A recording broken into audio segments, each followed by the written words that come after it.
of Food, the special live streaming edition of Sangue na Guerra Symposium. Hello, Bangkok. Hello, São Paulo. Hello, Portugal. We'll have Bo and Dylan from the restaurant Bola in Bangkok with us. We also have Cesar Costa from restaurant Corrutela in São Paulo, and João Ferraz, the moderator of this talk, which is the creator of Casa do Carbonara, and is also a historian and political scientist. We'll be back in 30 seconds. Please stay there. Don't miss this talk. Wait.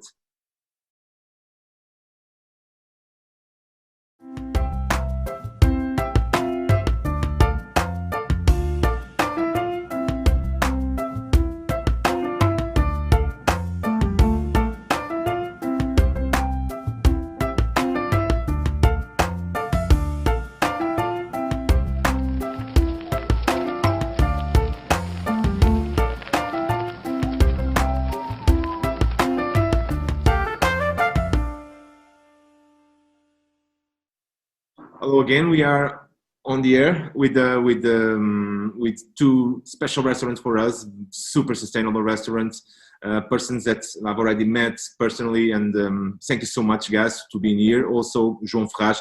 So we have Bo and Dylan, and they are husband and wife, chef do behind Bola, one of the Asia hypest restaurants where environmental sustainability goes end to end with the preserving Thai food heritage. And then we have the young Cesar Costa, only 27 years old. He was the first restaurant in South America to receive the Sustainable Restaurant Association award. Okay, the top of the what? Sustainable. Yeah. And then we have João Ferraz, the guy behind Casa do Carbonara. Casa do Carbonara is not a restaurant, is João House. And he's also an historian and a political scientist, a guy who loves to eat. And thank you so much again. João, do you want to begin this moderation? Thank you. Yes. Okay. So very nice to be here. Thank you so much for the invitation. Thank you, Cesar, for your time. Thank you, Boy, Dylan, for your time. So I was thinking about this talk, and I was a bit afraid of how to start it. So I went back to a text I just read, written by the leader of an indigenous Brazilian group. He's called Ailton Krenak, and he wrote 2 weeks ago this sentence about COVID crisis. I quote, "What is happening is terrible, but society needs to understand that we are not the salt of the earth. We have to abandon anthropocentrism. There's a lot of life beside us. We don't lack to biodiversity. On the contrary, from an early age, we learned that there are lists of endangered species. And the list grows. Humans proliferate, destroy forests, rivers, and animals. We are worse than COVID-19. This package called humanity is being completely detached from this organism that is Earth, living in a civilizing abstraction that surpasses diversity, denies the plurality of forms of life, existence, and habits." So I wanted to throw this very strong quote from these people that lived in, let's say, sustainable or responsible way for a long time in Brazil. And I want you to reflect a bit on this quote. I want to start with Bo and Dylan, please. Want to start? I'd go one step further. I'd say we are responsible for COVID, and the way in which we use our food systems has contributed directly to the position we're in right now. The way in which we treat animals and our products, and the way in which society functions and our food systems function is why we are in this predicament right now. If we don't change the way in which our food systems function, then we're going to face these predicaments again and again and again. Oh, in short, we're fucked. We are fucked. Cesar, do you want to First, hi everyone. Great to be here with all of you guys. And yeah, this touched me a lot. Those last weeks, everyone is paying attention on COVID and everything. But Amazon is burning, and we're burning for make the cows for beef. Okay, we with that, but you see how we are, because of food, because of beef, because of soy, we're going deeper and deeper in the jungle and in the jungle, and there is virus there. There's a lot of wild ingredients, wild animals, wild mushrooms, but there is wild virus. There's things that is like hidden there. So yeah, this is for me is really a message about what's going on. You know, there's consequences of every step that the human tries to give ahead, and it's really time to think, because in the end, it's all about food. You see, is the bat or like the soy or is the beef? Doesn't matter, and we somehow have the power as the chefs to give directions for people and for the industry how they should cook and eat. So I think it's really like great to be having a restaurant like this time, because we understand what's going on. You know, we're not like blind and what's that. You know, we're like here now, and we know what is good, what is bad. That's great for us. Okay, let me ask you something. I'll start with Bo and Dylan again. We both live in I mean, Cesar and me and you guys, we live in a very unequal country with very inequality and a lot, also some marginal population that is not living in big cities or in a cosmopolitan way of living. And the question is how to integrate these people in the chain of the food and the restaurants without destroying their way of life. Do you think about that? We actually do. Mm-hmm. Yeah? Yeah. Yeah. Go on. Okay. Cool. I think what we try to do is include those communities in our supply chain and give them an avenue and support that we can from the restaurant perspective.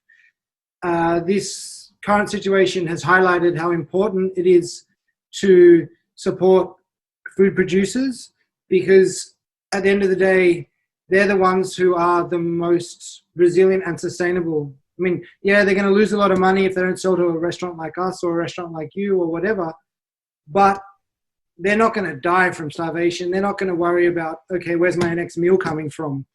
And so we need to really make sure that these people are championed and these people are given the voice that they deserve. And they're the ones who understand directly and immediately what's happening in terms of our environment and how it's changing. And they're the ones who see the changes from season to season or week to week. And I think it's really important that we listen to them now and say, okay, what can we do for you or with you in order to make sure that we can safeguard that food and that biodiversity and that culture as well, because it's also about the food culture and the inherent knowledge that I would say ancient communities or older communities or indigenous communities have regarding the food systems. And I think this is something that we need to get more understanding about and tap into more and more. And even the communities that doesn't produce food as well. Mm-hmm. Like, because we also have so much inequalities, like of different people. One of the projects that Bolan doing is actually, we call it circular economies, because we upcycle a lot of things in the restaurant, and now it's to the point that we can't do it ourselves as a restaurant. So the prime example is like the oil that we turn into soap, the used oil in the restaurant, and now it's come to the capacity that we can't do it anymore. So we actually looking for the community, so like the people who can actually produce that for us and then bring them in as part of the restaurant industry. And in the meantime, we also create like circular economy as well. Cesar? Well, here supply chain, some are selling to markets. They're surviving, but they lost a lot of selling. The saddest thing for me is about the fish in here. We were in the best time of fishes in Brazil. We can have a sea, but this doesn't mean that we have good fishermen everywhere. So, people who was on vegetables, dairy, they're doing the way. We have like vegetable box to try to help this chain, which is nice. And but fish is really sad for us. I'd love to know how it's in Bangkok, but it's something that gets bad really easy, and everyone nowadays, who mostly people in Brazil are like making takeaway, but you don't know if you're gonna sell a lot or no, because in the crisis, this doesn't is a lot of people now on takeaway, so you never know how it's gonna be. So fish is really hard work, you know. We want to serve fresh fish, but my biggest concern nowadays is the fishermen supplying here. We'd love to listen from you guys if you know what's going on.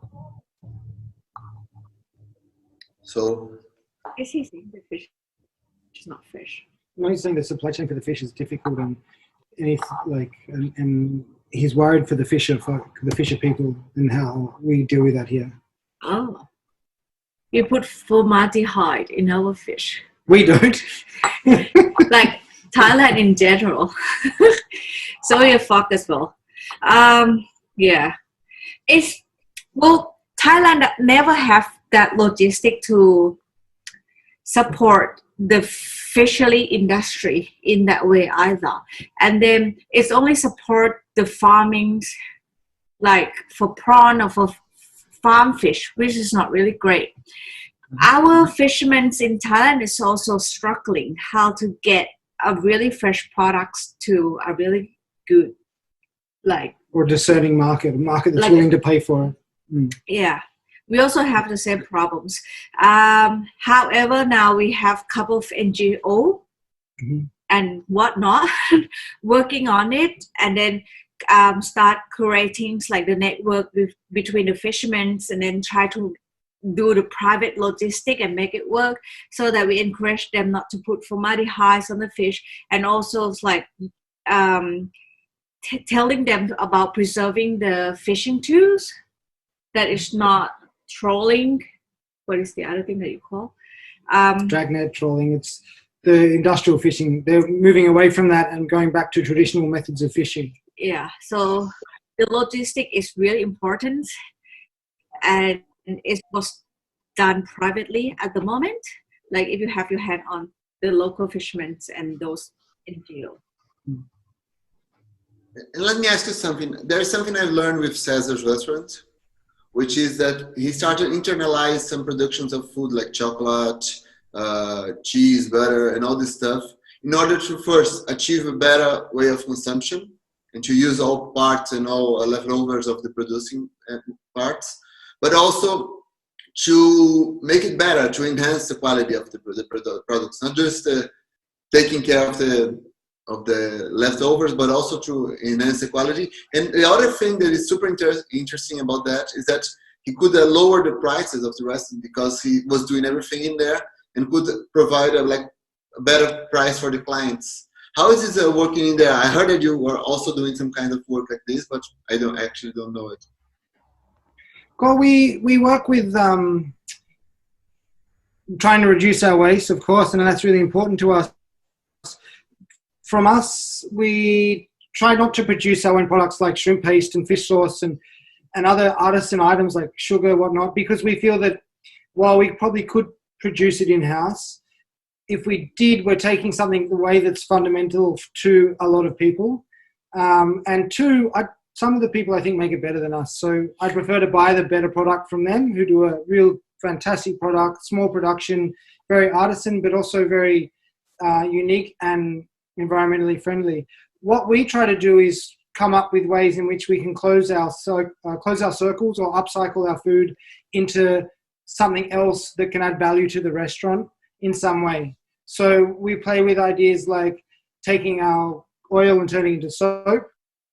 We take our prawn shells and we try to process them in a way that we can pass them on to some of our other suppliers. They can use it to feed their chickens or to feed their our eggs get turned into a powder that we can give to our farmers. We make EMs out of our fruit peels that we can give back to our farmers and use in our kitchen as cleaning products. We try to close as many systems as possible. The next one I've sort of earmarked that I want to do is to turn our coconut waste, because we produce 20 to 30 kilos of coconut. Well, we used to produce 20 to 30 kilos of coconut a day. Before COVID. Before we had flesh of the coconut that's been pressed and dried, and we can't really process it quick enough in order to make it a product that we can serve in the restaurant. We're only doing 45 covers a night. So we've previously fermented it with some of our EM, effective microorganism, and rice bran, and made it into like a fermented product for the pigs to eat.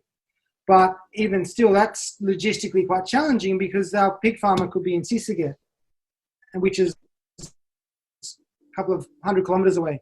8 hours. And we'd have to store so much of it, and then we have problems with rats and everything, because if you've been to Bangkok, there's rats everywhere.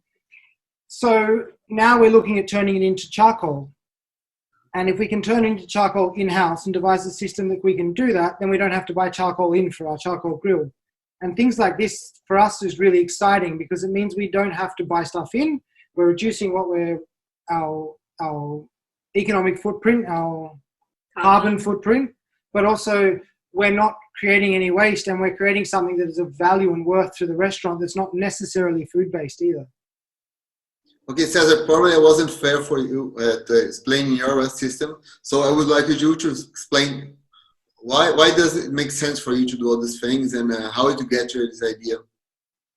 We have quite COVID showed us that this style of restaurant really help us.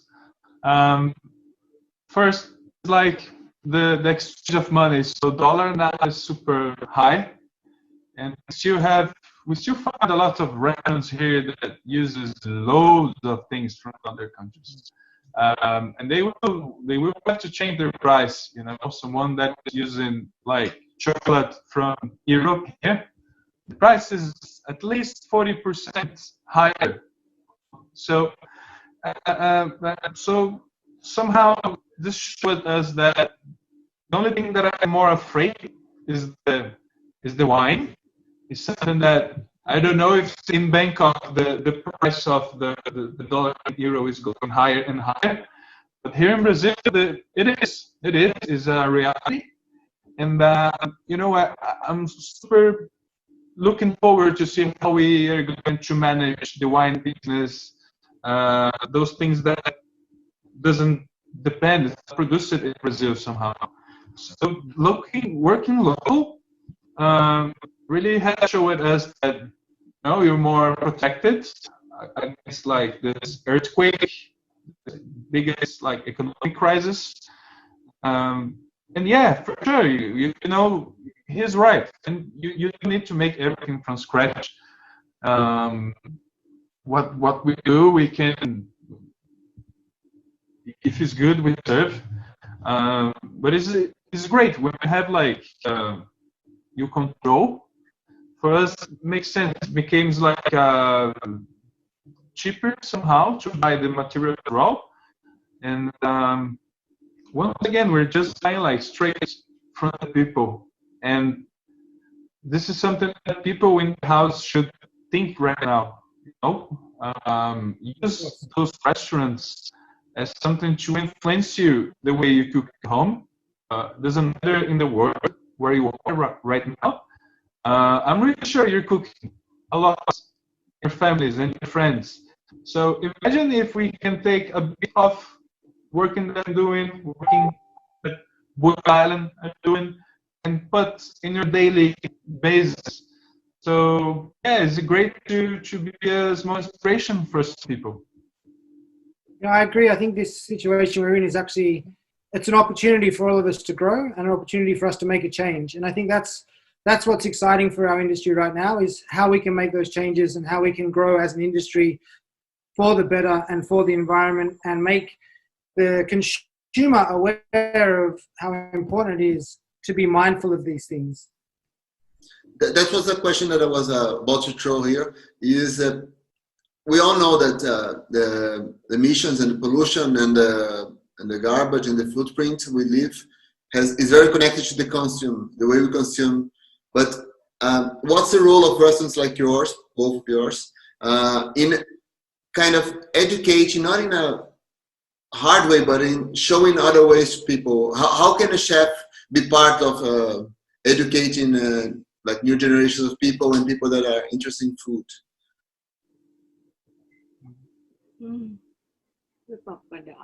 I think we have two options here. One, we need to look at the future of our industry and teach and educate the staff that come through our restaurants and help them grow and learn and question and try and become not just better cooks, but better stewards of the environment.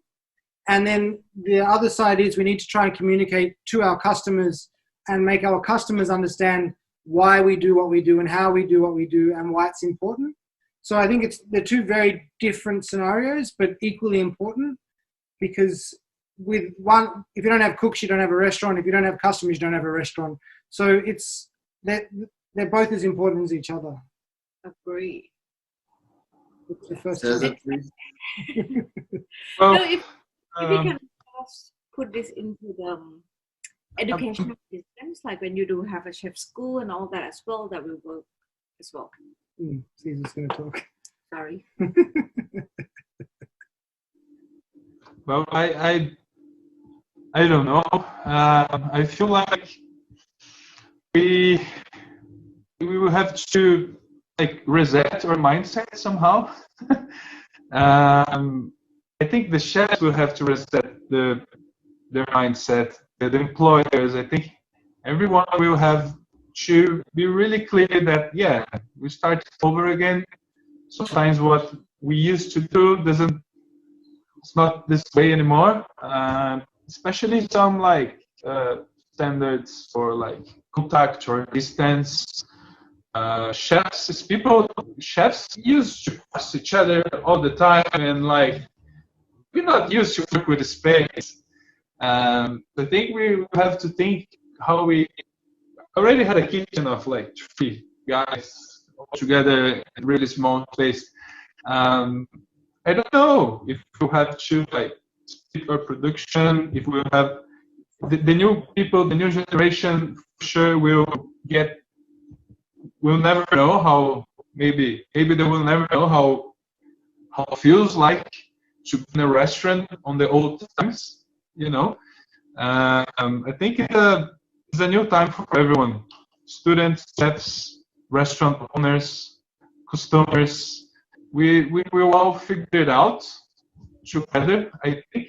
And this globalization nowadays is amazing. So we can see what you guys are doing in Bangkok. We can see what some restaurants are doing in China, what some restaurants in the United States are doing. So it's really beautiful how the information will cross, and I'm really sure that what everyone stops and think what is the post-normal will be an answer from everyone. And yeah. Okay. Guys, sorry to interrupt you. We have a lot of people listening and watching you, which is great. We want to thank them all to being here with us. We have a special friend, Alberto Laplan Guimarães.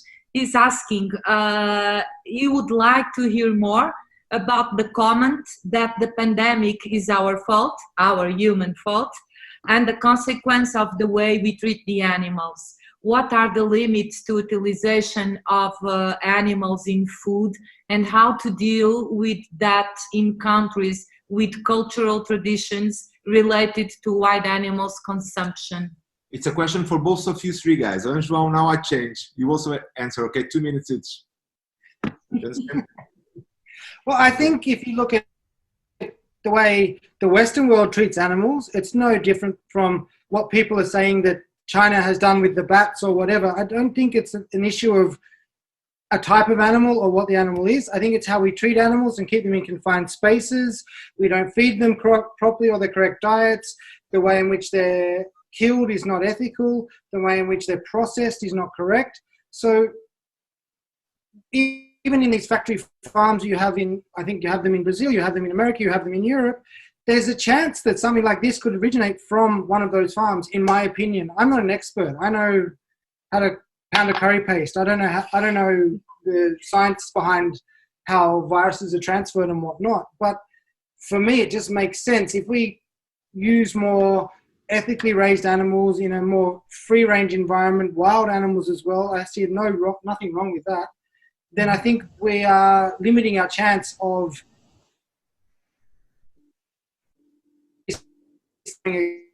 think that the industrial food system works. It needs to be changed, and it needs to be changed fundamentally. That's my opinion. I think if you eat wild animal, we probably eat less meat in general. Sure. I think there's a learning that we had from ancient history and from history in general, that to kill an animal until 50 or 60 years ago or 70 years ago was a huge thing, just to kill an animal.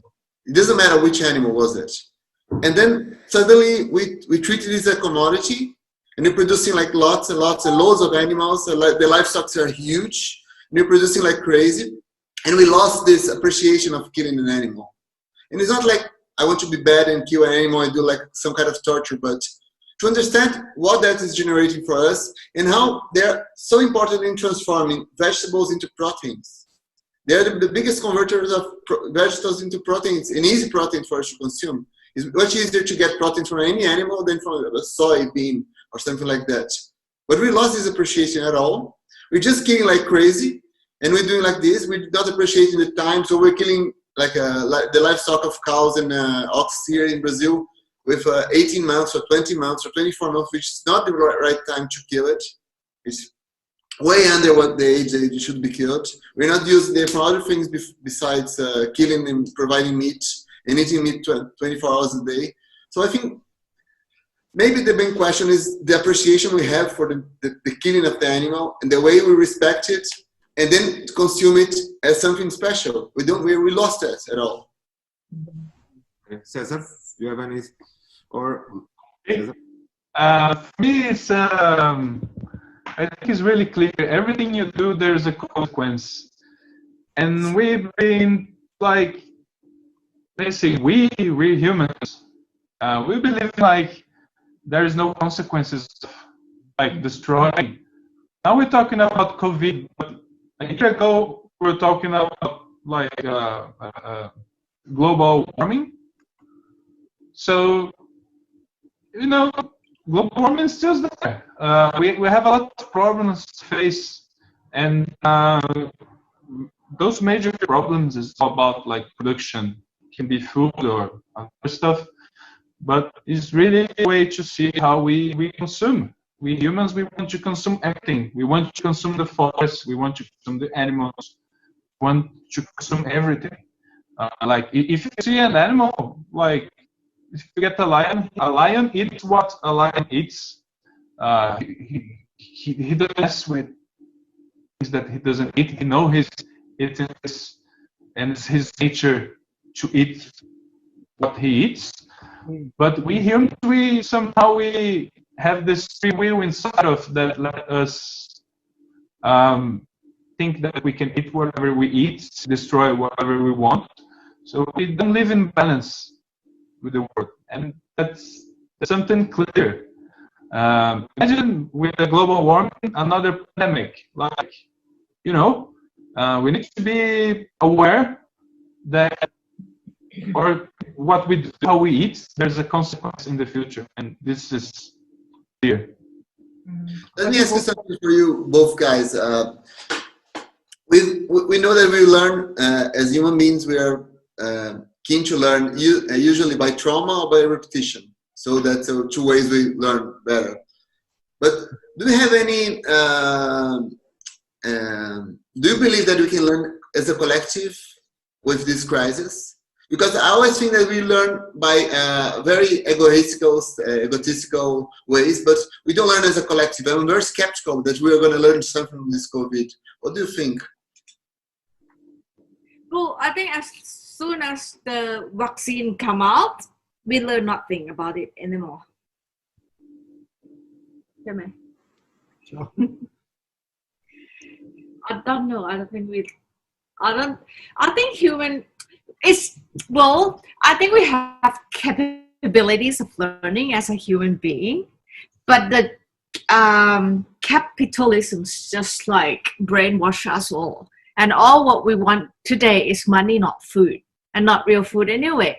And I think if the vaccine come out, people will forget about it and they will just live their life again, like with all industrialized food. That my belief. Yeah. Yeah, I think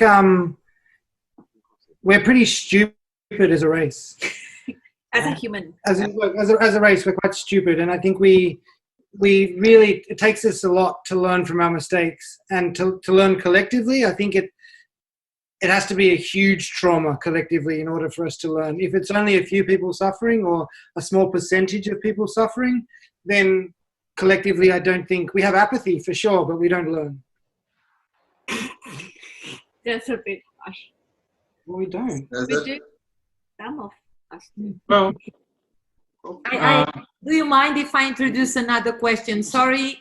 Cesar was how to. Sorry, Cesar. No, you speak and then I'll introduce the question because we have a lot of interaction here and I really would like to pass you some interesting questions here for you guys who have restaurants on sustainability. Actually, one of the questions is from Kitchen Dates, which was the first waste-free restaurant in Portugal. But we'll get back to them. Cesar, sorry to interrupt you. no, that's fine. I agree with all I said. We're stupid. we will learn. We will learn from mistakes for sure. And I think because of, at least here in Brazil, the customers everyone is cooking a lot at home. I hope they will see the restaurant with another eyes. Like, I try to cook at home, but look what you guys are doing, you know?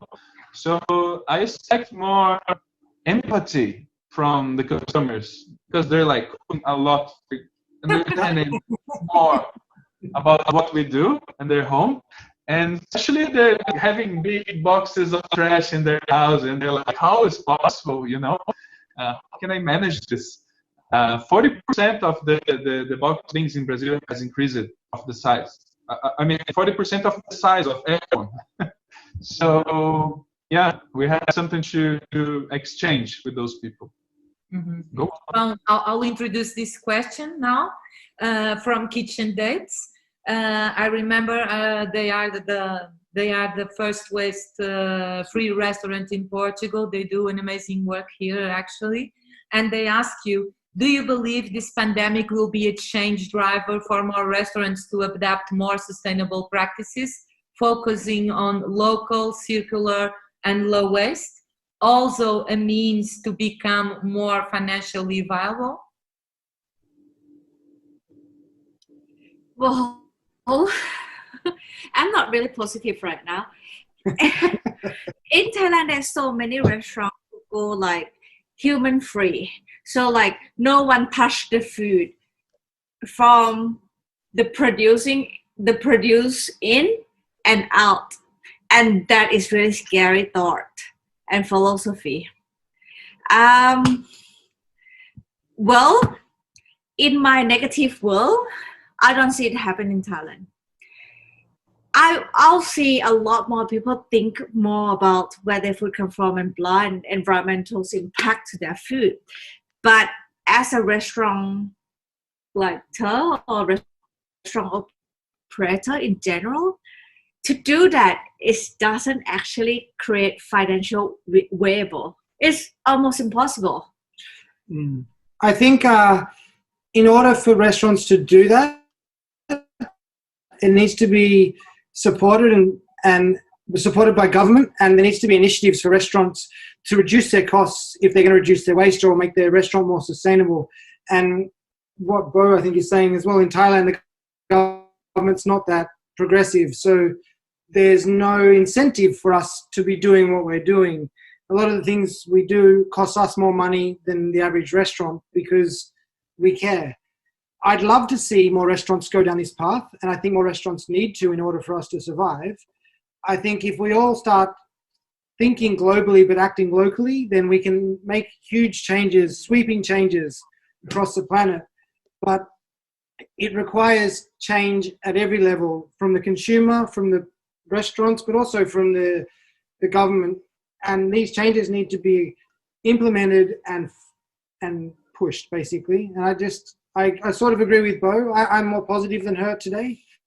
But I do think that in Thailand it'll be a difficult thing to implement. Maybe in other countries where you guys are more switched on, I think but here I'm not sure. Because it's come with a price track and the price tag, and then we can't like pass it on to the customer because they won't understand it yet. Yet. We can only hope that one day they understand it and then it will work. But like I don't think it's gonna flip it like that. Okay, well, I think I have two thoughts about that. The first one is that first, the restaurants that say that they do this, they have to start doing it. Because there's a lot of restaurants that advertise a lot of sustainability acts and sustainable acts, and they don't do it. There's still a marketing thing, a lot of restaurants and a lot of practices in the kitchen world and the gastronomy world that like going local, going really local, really organic, and doing really a sustainable approach and doing a seasonable approach. This is all been much said and not that much done. And the second thing that is very important is that we became hostages of the system we created. What they say is that it costs more for us to do like a sustainable way of doing, because we became hostages of agribusiness and became hostages of huge systems. But we invented that as human beings. We created that chains. So the question is, are we going to fight against that? And are we going to fight to turn these laws and to become better laws and to enhance this practice or not? Because if there's not a political act in that, we're just going to fight like a Don Quixote fighting against the windmills. Cesar. Well, I don't see really. I'm really positive about life and organic and green and small farmers, but I don't see restaurants changing their supplies after the COVID. Here in Brazil, the biggest thing I can expect is because the dollar will be so high that they will buy local because of the price. So, you know, when you talk about sustainability, you have those both sides. If you do some stuff, it's cheaper, but they don't do it because they don't care. But when you show them it can be cheaper, they're like, oh, nice, gonna spend less money. But from the inside, I think who is on this is already in this, and who is listening his own heart to follow this way, it's gonna make it happen. It doesn't matter with COVID or not, because this sustainability trend, not trend, but the exposition of this is something new. You know? So I think we do have influence from this, because it makes sense not for showing up, but for the environment and the world. So it's not about greenwashing and it's just about make it happen the way you live. And from us, from you and the island, what we can do, I think, is just like keep doing, influencing people, showing this way of life, of work, and we pray for people be more like this, for sure. Okay, guys, we have more 5 minutes. We have a last question, Paulo. Or we leave 2 minutes for each. No, of but you. this question is very sorry. I have to, because it's from another great friend, Domingos Guimarães. He's asking is there any good idea coming up from the pandemic? 1 minute each of you, okay, guys? Very quick. I got nothing. No, we actually have more time spent with our family because we can't have the restaurant operating. Yeah? For my dog as well. So that's really. I think it's balanced. I think chefs will try to have more balance in their life. So not just chefs, but every human being will try to, just have more not settled down, but have more like organized and time for yourself. Sometimes we just work and forget that we have a life. So this times that you're stopped makes you think of how intense we work, and sometimes it's better for us to have balance of personal life than just be like working as crazy. So I think we're gonna be more straightforward and try to work more effective for sure. Yeah, I agree. I think it's definitely put everything in perspective. I think for me the real thing is to look at the peripheral societies and cultures that are not in the center of capitalism, and understand their way of dealing with nature, their way of adapting to nature, and see that as a technology that we can bring back to our life and create a future with that technology on, and not despise that thing as something that is old and we don't have to deal with. If we can learn back from what we used to do, the way we lived with nature before, maybe that's the future. Okay, guys. Thank you, guys. Thank you so much. I have only I will send you this to Brazil and to Bangkok. It's from the sponsor of our talk, or they killed me. Sorry, guys, for this publicity. Thank you so much. This was a very inspiring talk. Thank you to everyone who is listening and watching us. We'll be back at 6:30 Lisbon time. We'll travel to Argentina and to France. And to Portugal again. And see you guys in Lisbon. Yeah, see you all. In a short time, okay? Yeah. All the best. Stay there. Keep following our talks. Stay with the power of food. We'll be back in more or less 15 minutes. Yeah. Bye-bye. Thank you very much. See you soon.